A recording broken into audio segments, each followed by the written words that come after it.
It's Astrology Roast. I think it needs to sound like a shitty intro, like a funny shitty intro.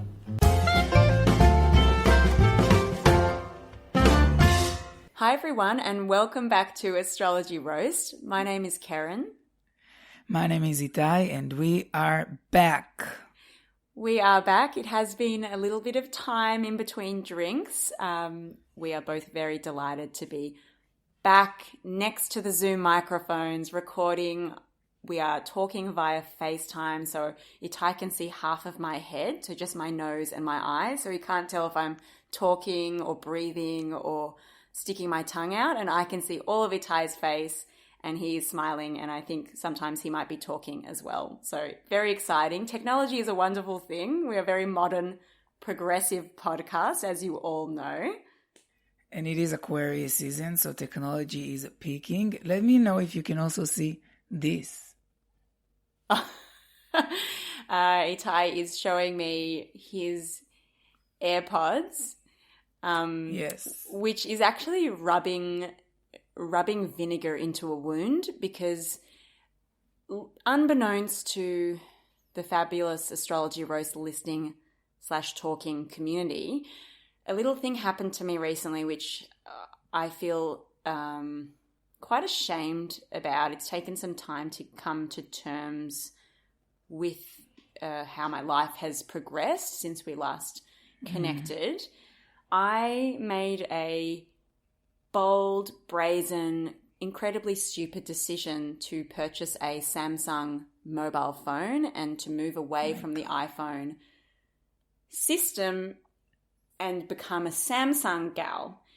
So the fact that, Itai, you are wearing your AirPods that look so functional and beautiful and sleek and practical, and you see featured in movies in the cinema, so you know that it's a brand that celebrities and corporations trust, and I am sitting here talking to you on FaceTime via my Samsung phone. It's like rubbing salt into my wounds, and it's still very raw for me. Oh my God, yes. Well, I want to do just a few clarifications. For our technology savvy listeners, Karen saying FaceTime, but actually FaceTime is a conversation that can only happen between two iPhones. So we're not doing FaceTime, we're actually doing WhatsApp video call. So that's for your nervous, like tech savvy listeners. I want to calm you down just to clear that out of the way. Another thing, we're not shaming Samsung listeners here, Samsung users here. I personally want to say this isn't about the Samsung users. It's more about me being addicted to brands and being raised as someone that is value himself through the sign of the three stripes of Adidas and the Apple, the Apple symbol of the Apple company. But yeah, to have a Samsung is, it's embarrassing in my eyes, because Yes. I know if I was living in Australia still, if we would be living together now, this would never have happened. Like I wouldn't have let you purchase a Samsung unless it was to give it to a homeless person or as a part of as a charity, or, I don't know, if it was a bet and you had to do it because you lost. But other than that, I really think that you should have an iPhone. You should pay more for the Apple symbol. I know Samsungs are better. I know they offer you a more, flexible experience. I don't know what the fuck it happens when on those phones. Like I know I can talk to you right now. I know I can see you. So it does work, but jury is out on that one, I must say. I don't think the jury's out. No, I blame you. I blame you for this situation. You're right. If you were in the country, this never would have happened. And I'm so ashamed that no one challenged me to a bet.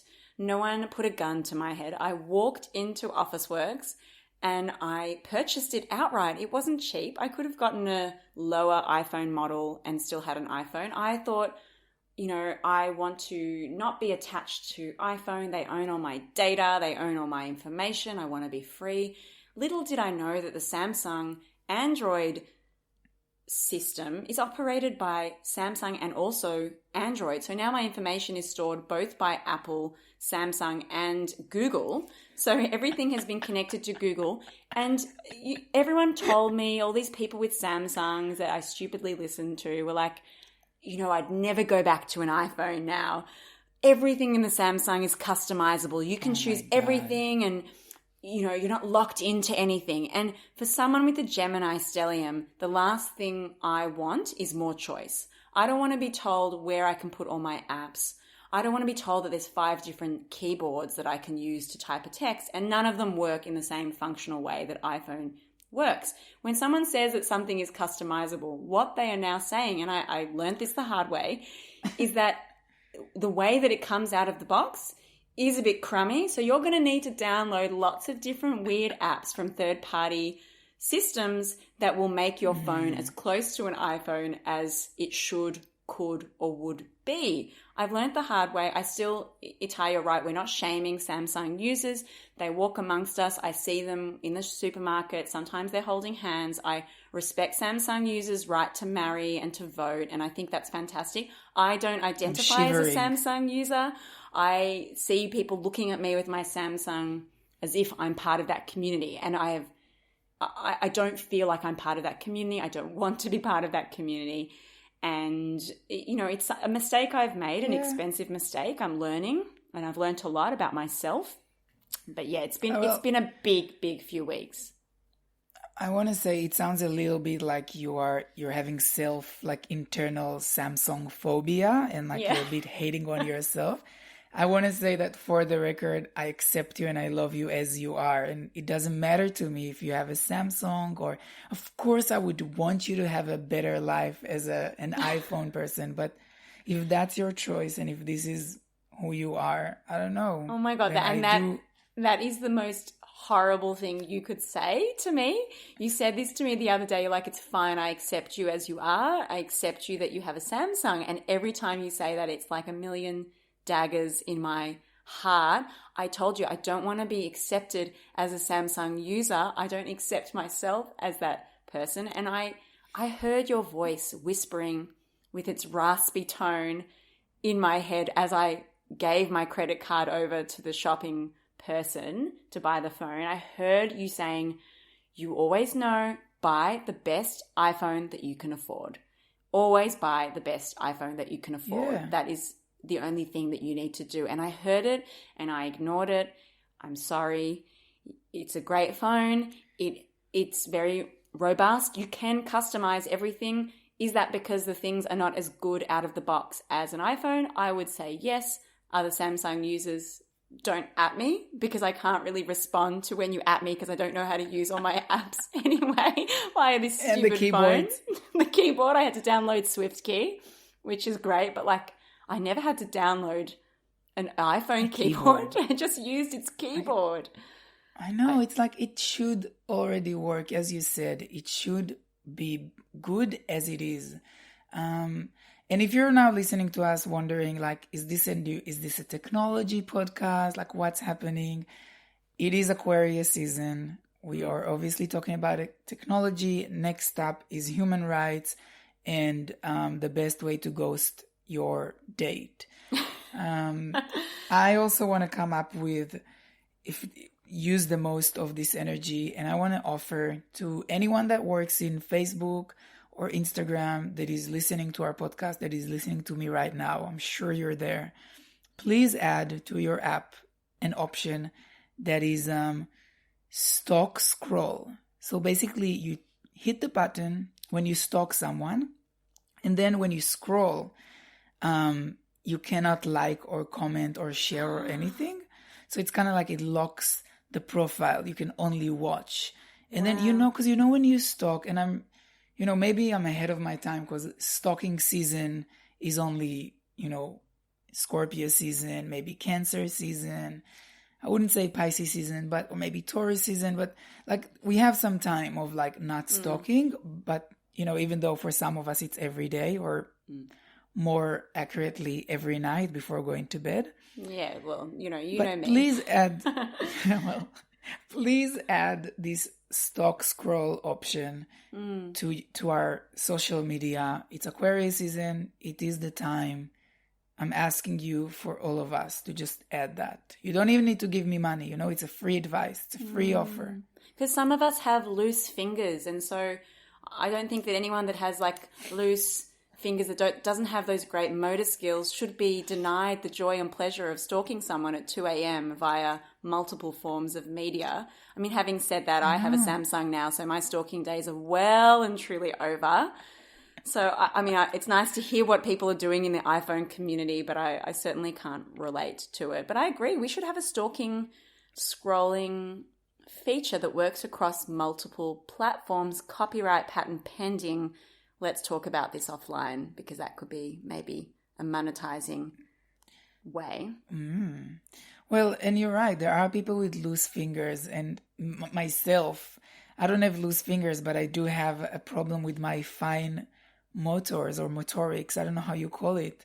And I blame my kindergarten teacher. But when I pick up popcorn in the movies, a lot of the time I will drop a lot of it because my fingers are not very flexible. And people, they make fun of me, and I keep saying I have a problem with my fine motors, motorics, and I never know how to say it. And people should pay more attention to kids when they grow up. And if they have a problem, they should, be trained, as I wasn't. So it is an important issue that I feel like not enough people talk about. It is a global. Well, you said we're going to talk about human rights. So we've talked about human rights of people with difficult hand motor skills that can't pick up popcorn. If your hand was a Samsung phone, someone would say there's nothing wrong with your hand.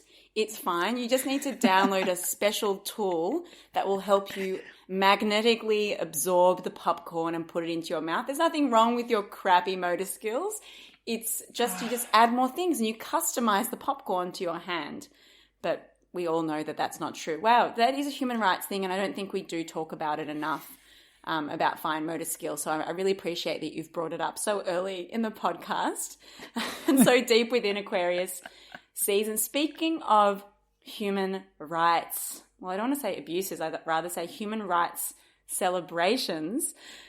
Can we please talk about, well, I'll say Shakira first, because then I'm not going to talk about her at all. Shakira and Jennifer Lopez's Super Bowl performance. Can we please just talk about that? Yeah, well, we're going to talk about it. It is a week later, so we're sorry for anyone that, has already absorbed all the information there is online about this performance. We're obviously not going to bring anything new to the table, but we're just going to give our take about this astrological, the meeting of the two planets that are Shakira and Jlo, the Sun and Uranus. What a show. See, I don't even know what star sign Shakira is. Well, maybe you're not following Astrology Roast. She's an Aquarius. Because she sure is an Aquarius, and I literally just posted we know the famous like Ed Sheeran standing next to Beyonce like in the pink dress, and he's wearing like a t-shirt and jeans.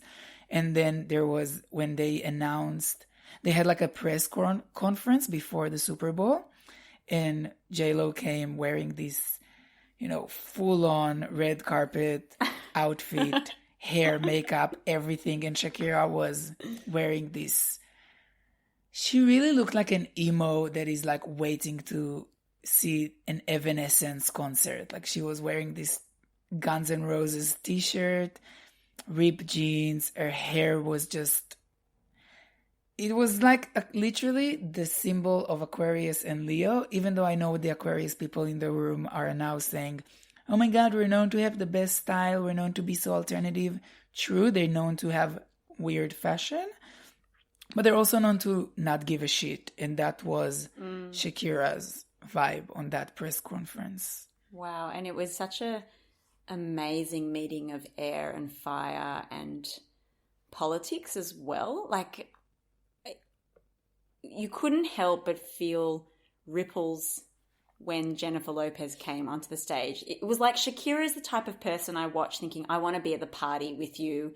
You're dancing and we're dancing together. And then Jennifer Lopez comes on and it's like, whole nother level of impact and charisma My and God. talent. Like, she just takes up the whole room. There's no room for anything else. Even her poor daughter who performed, who was trying her very best to sing like her mum, I was just like, listen, J-Lo is the queen. She will always be the queen. But, she did have a very strong message about the human rights abuses that have been going on in the United States towards Latin American people and the building of walls to keep people out. So she posted a lot on her social media about that as well, which is what I love about Jennifer Lopez. She's never, she's not Miss Political, but every now and then, because she's so charismatic and popular across so many genres, all of a sudden she'll drop in something political in a kind of subtle, agreeable, friendly way, and it really hits home and resonates hugely. It is an incredible performance. I would say flawless and sensational. Her backup dancers were incredible. Shakira was playing the drums and then she's playing the guitar. No one cared. But it's incredible. And they're both, Latina singers, and they sing in Spanish for some of it. And it's just fantastic. So I would encourage everyone, watch it again and again and again. If you've got daughters, if you've got people that want to be singers or think that they're a woman and they want to play the drums, but women can't play the drums, which back in when I grew up, that was what we were told. Watch it and tell them women can play the drums. If they're an Aquarius woman named Shakira, they can even play the guitar, which is something I have been playing since, for 10, 15 years, but other women can as well. And it was sensational. I can't say more. One of my favorite things that happen in pop music, and one of my biggest arguments when people are disrespecting pop music, is I love when artists infiltrate the mainstream into the radio or into the fucking halftime show that people from all over the world are tuning in to watch, and then they put this message, and you're already invested in this dancing and the outfits and the songs, then the hits that and Let's Get Loud. One of my least favorite songs and the most obnoxious choruses of all time, in my opinion. But then you have all these kids and, what flag was it? I'm really when it comes to geography and countries. I'm pretty bad too, but I'm pretty sure it was the Puerto Rican flag. Cuba. Okay. It's Puerto Rican, I think. Neither of us know, but I'm pretty sure that's J-Lo's heritage. And she also wrote about how she had all these young girls singing as well, and she wants the future to be better for these girls. And it's pretty shit for them in the States. And it's amazing. I remember one time when I was doing this exchange program, and I was driving in the back of the seat with the host family, and they were taking their kids to school. And on the way to school, they were asking trivia questions to their daughters. They're like, what's the country? What's the capital? And I was like, wow, no one asked me even how I was, how my day was as a kid. So asking them trivia questions about countries. Yeah, so obviously I don't know geography or any countries or flags except 3. So having that on mainstream, and also in America, just having that in the fucking biggest event of the year, I love when it happens. I love when radio songs, it always brings back to me to Kendrick Lamar, King Kunta, how it's one of the most political songs ever. And I think it was number 1 in Australia, 2000, whenever that year they was out. And then people are singing to that and dancing to that. And if they Google the meaning, they suddenly learn all these things. And after the performance with Shakira and J-Lo, all the news were about the flag and the meaning and what they were trying to say. But even if you don't Google the meaning behind it, just seeing 2 women high-fiving each other after doing that, I felt that this image is so powerful. The way that after the show, they were just high-fiving each other as this. And you see all these guys do that when they play, and then you see 2 women do that. And I don't know, I felt like it was really powerful to see. And there's no one that loves filming for Instagram a pre-performance prayer than Jennifer Lopez. Nothing gives me more pleasure than watching her hold hands with all of her backup dancers and all the little girls that were in the Super Bowl performance, and put her hair down and go, we're going to get this. Thank you to God. Thank you to everyone. We're going to nail this. And then she holds their hands and they go, yeah. And she's like staring, dead into the camera, and she looks amazing. She knows how to curate and capture a moment better than anyone. And also, a lot has been said about Jennifer Lopez and Shakira's age and how, this is now what 50 looks like. But I think take that aside, as you said, two powerhouses of music who have been popular in not just in the West, but across the world for decades and decades, and are still able to capture people's imagination and hearts in such a powerful way. It just felt like such a wonderful, subtly political, charismatic, energetic performance. And you're right, they capture us. People pay billions upon billions for 5 seconds of advertising room at the Super Bowl, and they had a good 20 minutes to spread this message of strength and empowerment and female friendship and just nailing it. So I would encourage everyone. I know we're a week late and so most people who are connected to the internet, which I don't really have the internet anymore because I'm a Samsung user, but sometimes I get Wi-Fi when I'm walking around. But please go check it out, show it to people that you know, and have a discussion around some of the things and the themes that is involved in it. And particularly if you know of anyone that's going through a hard day or a hard time. I was watching it at 1 a.m. at home. I had a hard night, and it really uplifted me. So I just think it's powerful. It's a moment in time. It is. And if you think about it, the Super Bowl has always been, I think, probably during Aquarius season. And there's so many social things that arise from that event. Like when Beyonce performed her Formation performance and people were like talking about it. And when Justin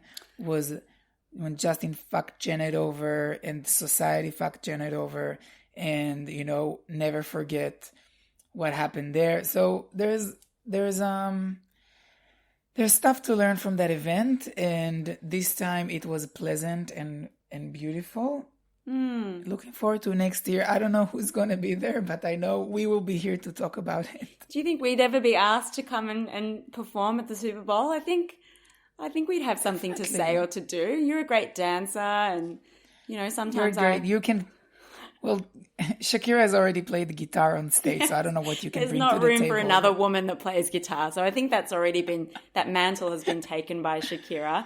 I've also got to say, given that we're in an age where we keep getting told that the world is ending right now and we're all going to die, we've had, Aquarius season always has a bit of a more global political collective movement, and we've had all these collective tragedies and traumas and things happening, and people are scared to travel because of the coronavirus, and that's spreading racism because people are just being jerks about it, and the bushfire season has still been ongoing in Australia, and there's a million more things. But there's something to be said about pure, old school, unadulterated celebrity pop pleasure.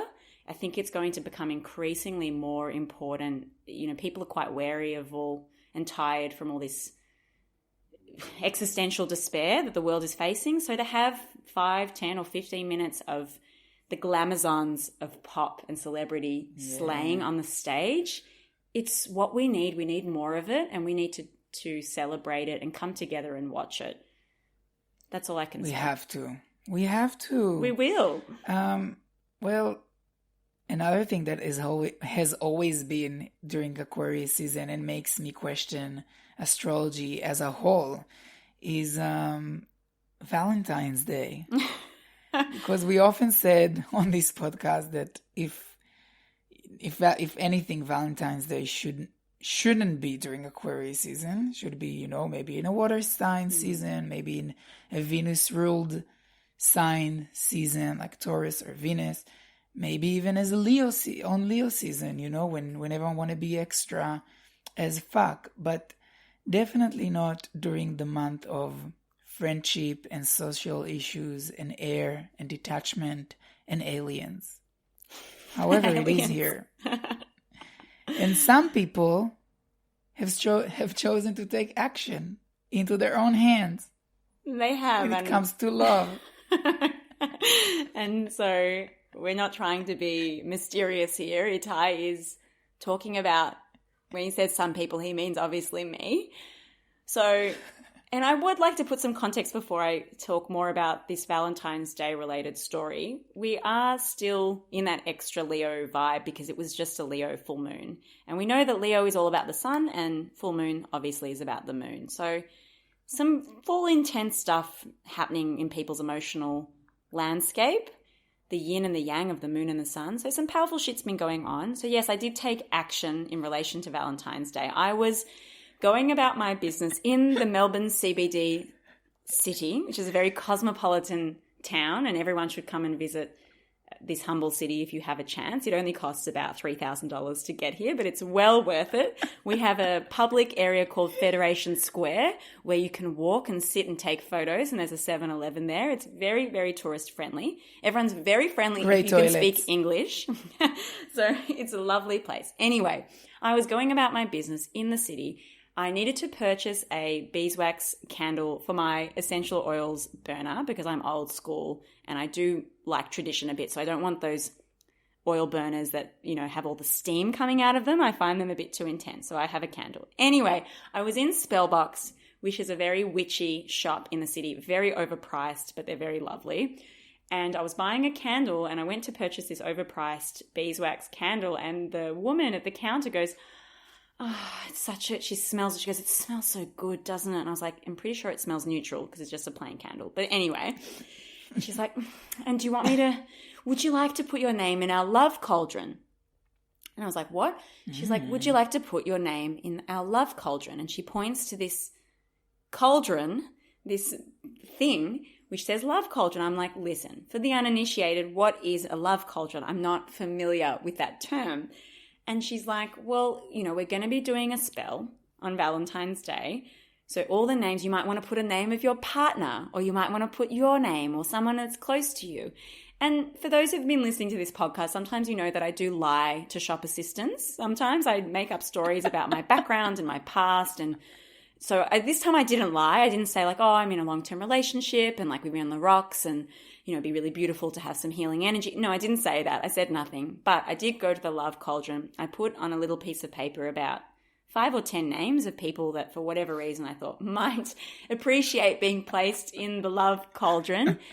And everyone's response to being, when I, you know, then I texted everyone saying, "Hi, I put you in a love cauldron," with a picture of the cauldron, you know, just to send a bit of love your way. Everyone's response was quite distinctive and quite interesting in and of itself. So Itai, you can obviously speak about your own experience when I texted you saying, "I've put you in the love cauldron, so you should expect some love to come your way in about, you know, 5 days or 7 days when they cast the spell."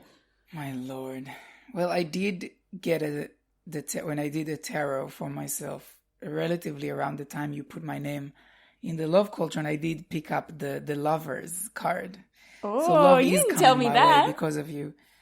No, listen, first of all, I appreciate you telling me that because now I know what to expect. But yeah, I feel like you should ask for consent before you put my name in a love cauldron, because I am obviously someone that is avoiding love at the moment. And then what if I, you know, smash into someone and drop my coffee, and then we go down to clean it, and as we look up, we see each other and we fall in love, and then 6 months later I'm married, and at my wedding I'm like, fuck, it's the love culture. And it's like, it's like, I want to know. I want to be in control of my fate. As Britney says, I choose my own fantasy.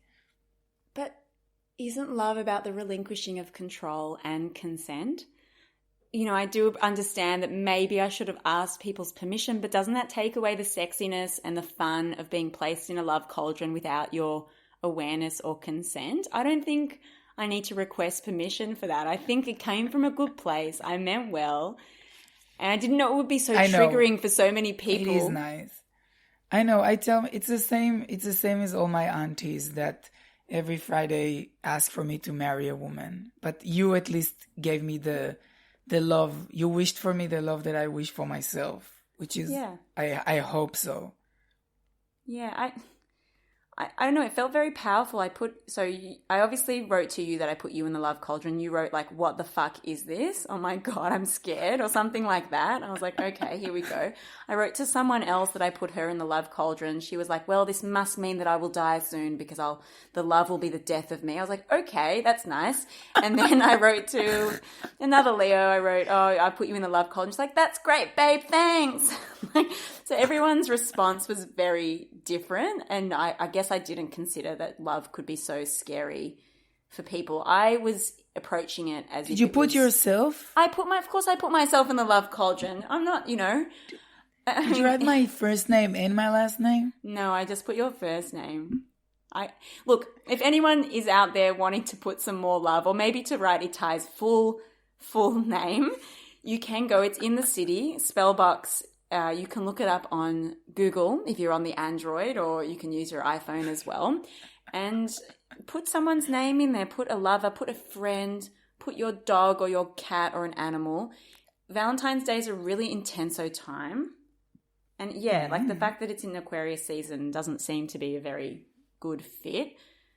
But I don't know, maybe the love cauldron is a nice witchy way to respond to it. And I'm sorry, I should have asked permission, but it came from a good Aquarian collective friendship, because Aquarius is also all about friendship and fraternity and coming together as groups. So I put 10 people on my one little card instead of just one person. She only gave you... Wait, what if it means that the 10 of us are gonna like fall in love with each other? I'm not ready for that shit. Well, I would say don't be so conservative. Again, Aquarius season... I would say some of the people on that card are probably already in love with each other, so I'd say a good 8 or 9 of them are already open to being in a polyamorous love cauldron relationship. So that's pretty much already there. I'm sure a few of those people I wrote there already refer to you as their gay husband. So I don't think I was putting anything into the universe that doesn't already exist. And I think that you should be a bit more open-minded to the concept of 10 people being in a polyamorous relationship born out of a love cauldron. Yeah, well, I know your Venus is in Gemini, so you're obviously up for whatever, as they say. But my Venus is in Taurus, so I need to be jealous of one person at a time. No, but I'm very I'm a very open-minded and hip person, so I'm open to whatever comes my way because of the love cauldron, and waiting for Valentine's Day to see if I'll be on my own as the past 7 Valentine's Day that has been. Now, I do want to keep talking about Aquarius people and Leo people because, Leo is the opposite sign of Aquarius, and the Leo full moon that we had during this season. One of my best friends is a Scorpio with a Leo moon. So he is very scorpionic in the sense that very loyal, very sexual as they love. But his Leo moon is like the star of his chart. I'm pretty sure it's also in his first house, which makes it super important and like is this strong. Your friend that adopted 3 dogs at the same time? Sure is. It's sure him. So he's a Leo. He's a big influencer. He has like 300,000 followers on Instagram. Look him up, Idan Matalon. He also just released a new song, so you can also check this one out. But anyway, so he has 3 dogs. He's insane, and he's very, very sexual. And in the past few weeks, he's been talking about this guy, and he keeps saying like, I'm obsessed with this guy. I really want him. He's so hot. And this guy is like high profile in the country. Like, I'm not going to give any details because it's like, he's a known person. And he keeps saying like, I'm obsessed with this guy. I'm obsessed with this guy. And then we were at the cafe, and this guy comes to the cafe and sits with us because they know of each other. Like they follow each other on Instagram. It's like he's been liking all of his photos and he's been messaging, DMing him. So he sits with us and they talk. And the guy gives like a weird vibe. But like friendly, but weird. So Idan is super stressed about it. But he's like playing it cool. And then the guy leaves. So Idan messages him on Instagram and he says, was really nice seeing you. What's your number? So, and the guy's been really weird. And we don't understand why. So then the guy messages him on his phone. And instead of a random number, Idan realizes that he's already saved on his phone. And he saved as his name, Grinder, cute. And he realizes that he had already slept with him 7 years ago. God, what? And then he realizes that he didn't just sleep with him, didn't just have sex with him. He dated him for like a month. Oh my 7 God. years ago. That is... And I'm like, wait, he's a Leo moon, he's a Scorpio. Like, how can he not forget? How can he forget? So his Leo moon is like making up all these like excuses. Like, in my defense, it's been 7 years. And I'm like, and we're all like sitting there saying, Idan, it's not in your defense. Like, there's no he defense. dated this person. There's no defense. And this guy's being weird because he clearly noticed that he doesn't remember him at all. It was so funny. And now, so now they're basically talking again, but this guy is already dating someone else. But then the Scorpio bit was that he's obviously doesn't remember the guys that he's been sleeping with because there's too many. But then the other one was when he was like, I remember him, I vomited at his house. Oh my God. His memory was of him vomiting at his house because he had I don't know what he had. Anyway, I thought it was a very Aquarius fitting / Leo moon fitting story because you could, Leo moons are, everything's a story, everything is like huge, everything's a drama. When he realized he already had saved him on his phone 7 years ago, he dropped. The whole cafe, the waiters, everyone just gathered. It was like a show. It was like a scene from a show that hasn't been written yet because oh my God. I've never seen a scene where the whole cafe tunes into this type of story. Wow. They don't even need a stage. They're just anywhere. Anyone with these strong Leo placements. The world's a stage.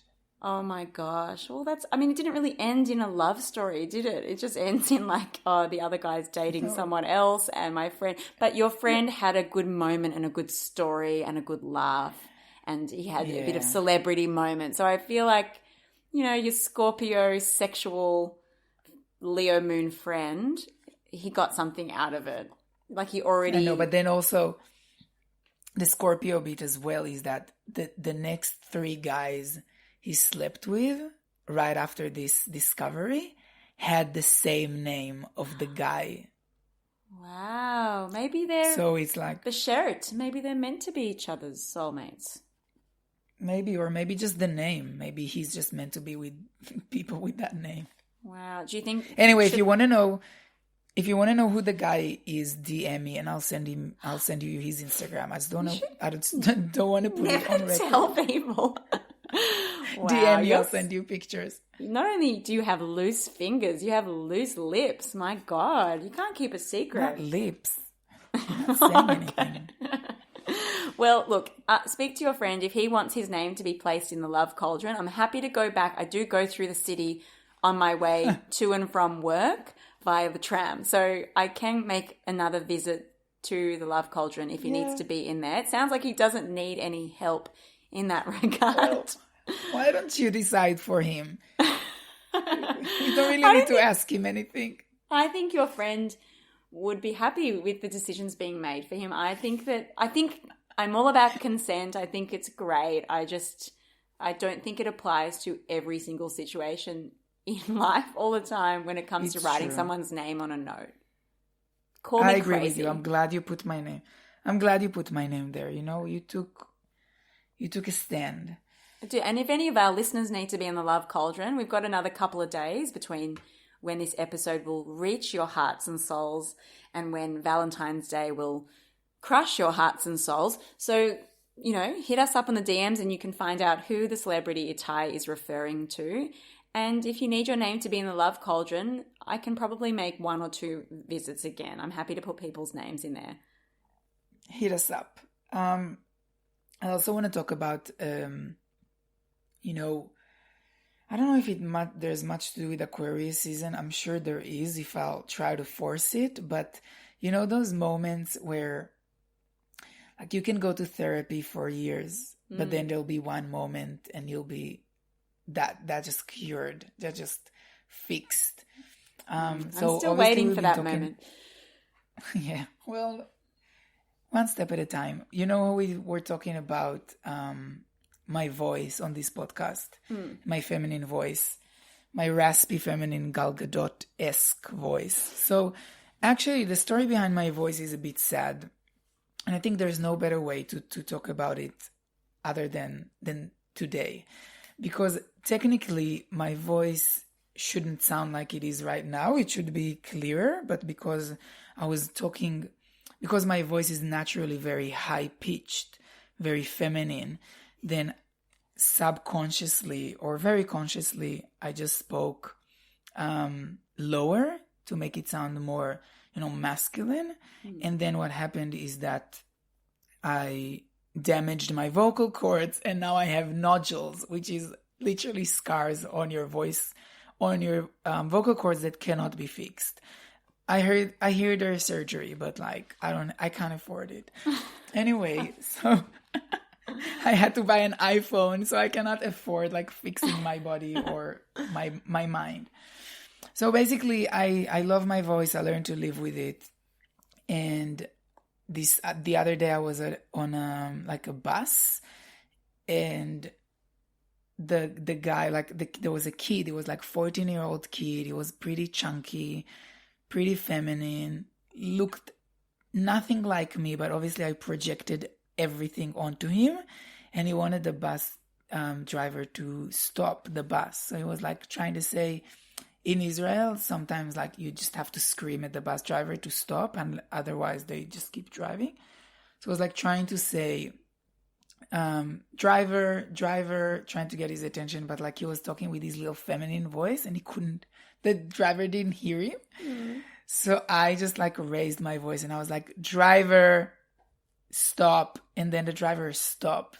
And I was like, I felt like I was rewriting my story, you know, like I feel like there's a therapy branch that does like revisits your trauma, like revisits 100%. So that was my little revisiting my trauma moment. And yeah, now I'm like, fuck therapy. Like I fixed all my problems. Fuck therapy. The bus driver listens to my deep mask voice. And yes, you're right. There is completely a branch of therapy that is all about revisiting your trauma so you can reprogram your brain whilst experiencing that trauma. I think it's definitely, Judaism has definitely created that from the beginning, like Pesach, Passover, when you go and you sit with your family for 1 or 2 nights in one collective space. I think that's the original version of that therapeutic modality where you are deep in your deep shit of trauma and covered by it. But that's an aside. 100%. In a few months' time, we'll talk about that. But I'm very proud that you've reclaimed your voice. Wow. I know. Yes. It's been a pleasure. I feel like a different person. Also, we talked about how this season is all about connecting to friends and people. So I met up with one of our listeners from Berlin. She came to Israel for a week, and we caught up, and it was such an amazing experience that just reminds me of all the people that we meet through this podcast, like either physically or virtually or through Instagram or through whatever emails. And we got a vegan burger, and she was like, I'm gonna pay for it, and I was like, no. But then I remembered like I maxed my new credit card, so I said yes. But now I'm like really excited to go to Berlin, and it is also a good time to say that during June we are gonna meet up in Israel for the wedding of the famous Leo from our favorite beat, Story Time with Lori Time. She's gonna get married in Israel, and you're gonna come to Israel, so we're gonna record a few episodes together live in the same room. But also we're looking to go on a little trip. So if you have suggestions, or if you want to meet up somewhere in Europe, hit us up, DM us, and we will hopefully be there. And as Itai just said, he's maxed out his credit card. So, we can clean for money, or we can do whatever it takes. Sleep on a floor. Itai can cook. We are happy to connect and visit anywhere around the world. But also, we're going to be in Israel together. So it's going to be fun to record from the same room and from the same couch, which we haven't done for a really long time. So I'm really excited that this Leo huge glamazon wedding will bring us back together in that way. And so please hit us up if you're anywhere near Israel or in a country that is close by, that you can go with your Israeli passport and I can go with my Australian passport. We'd love to connect with people in any way as well. So definitely hit us up, and we just love connecting with you, even if we don't see you in person as well. So don't worry if we can't visit you and you get the full experience of paying for a vegan burger for Itai or for me. We can still connect in so many other ways. It has been a really amazing meeting, and just knowing, like, finding out how similar you can be to someone that like you would never meet unless for that. Like I feel like we would never cross, our paths would never cross, but and then you just sit for like a couple of hours and you connect and you meet and you realize how similar you are in some things and how different like your background's here, but you ended up in the same spot, in the same city for, a week. And also the generosity, not like the vegan burger, but the generosity of the knowledge and of, talking about yourself and sharing. And this is, I feel, really what my life is about. Like what I love the most in my life is to be able to just open up and have people open up to me. And on that note, because we often love to share the things that we love to watch online, and if someone connects, then I have a recommendation, which is, how I talk about reducing anxiety through watching 3 hours straight of tasty videos? So I found, and I'm sure I'm also late on that, just like we're late on the Shakira and Jlo performance, but there is this Bon Appetit channel, which is the serious Tasty. So if Tasty is more like food for Instagram, Bon Appetit is more like we're serious about our food. And then there is this show by Claire Saffitz, which she's a Virgo, and it's called Gourmet Makes, where they take this chef and they tell her to recreate famous snacks or foods. So like she makes gourmet Snickers bar, gourmet M&Ms, gourmet Jelly Belly, whatever. And it's like 40 minutes episodes. It's not like 60 seconds. And it's like her process, her journey for that gourmet version of the food. And it's just the most calming, relatable, anxiety reducing, like she's all of us in a She's fucking... all of us. And we are her. You really, yes, really watch it if you care to calm yourself down, because this show, I'm so excited. There's like 40 episodes, so I'm going through them like like popcorn. Some of them are falling through my fingers, but most of them are getting into my mouth. Wow. So please put the link to that on the show notes so we can connect to that. And I think everything you said about the pleasure of connecting to people through this podcast, I certainly share that as well. Aquarius also rules the internet. So I know Gemini is part of the internet and communication, but Aquarius also rules more global communication. So that really speaks to the themes of this podcast, and we just love to connect with everyone and anyone who wants to. Put that in the show notes though, because I think there's a lot of anxious people that are listening, including myself, who need 60 episodes of gourmet cooking to soothe us during this crazy, chaotic time that we are living in. So I feel like I hope we'll see you guys again quicker and faster than the previous gaps between the episodes, but we are doing our best. We are, as the description of this podcast, we're just like Jennifer Lopez. We're two people that are trying to make ends meet, and sometimes it takes longer than others, but every time it's a pleasure, at least for me. 100% for me as well. So until next time, thank you for listening to Astrology Roast.